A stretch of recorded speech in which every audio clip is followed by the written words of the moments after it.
பெண்ணுமானம் எப்படி இருக்கணும் அப்படின்னா ஆண் பூவாகவும் பெண் தண்டாகவும் இருக்க வேண்டும் அப்படின்னு. நான் கேட்டேன், இது என்ன மாற்றி சொல்லிட்டீங்களா அப்படின்னு கேட்டேன். ஏன்னா பெண்களை தான் பூன்னு சொல்லிகிட்டே இருக்கோம், ஒருவேளை உதிர்றதுனாலையும் என்னமோ தெரியாது. பெண்களை பூன்னு சொல்லுவோமே. அவர் சொன்னார், இல்லை இல்லை, ஆண்களை பூவாகவும் பெண்களை தண்டாகவும், குறிப்பாக தாமரை மலரோடு அல்லியோடலாம் ஒப்பிடும்போது அப்படி தான் பண்ணணும். என்ன காரணம்ன போது, மிக சாதாரணமாக அந்த கோவிலில் இருந்த அர்ச்சகர் சொன்ன அன்னைக்கு என்னுடைய ராசி பலன் நினைக்கிறேன் நான், ஞானம் பெறுவது அப்படின்னு அன்னைக்கு கொடுத்துருப்பார் போல இருக்க ஆண்டவர். அவர் ரொம்ப அழகாக சொன்னார். சொன்ன செய்தி இதுதான், எப்பொழுதுமே தாமரை மலர் மலர்ந்திருக்கு அப்படின்னு தெரியணும் அப்படின்னா தண்டு அதை கொண்டு போய் மேலே நிறுத்தினா மட்டும்தான் முடியும்.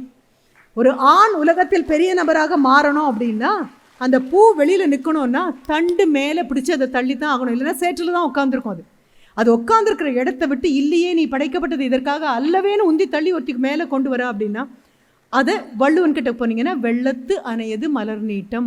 மேலே இருக்கக்கூடிய பூவின் உயரம் எதை பொறுத்ததுன்னா தண்ணீரின் மட்டம் மேலே வர வர தன்னை உயர்த்தி கொண்டே போகக்கூடிய ஓரறிவு உள்ள தாவரத்தினால் அது முடியும். அப்படின்னா மாந்தர்தம் உள்ளத்து அணையது உயர்வு.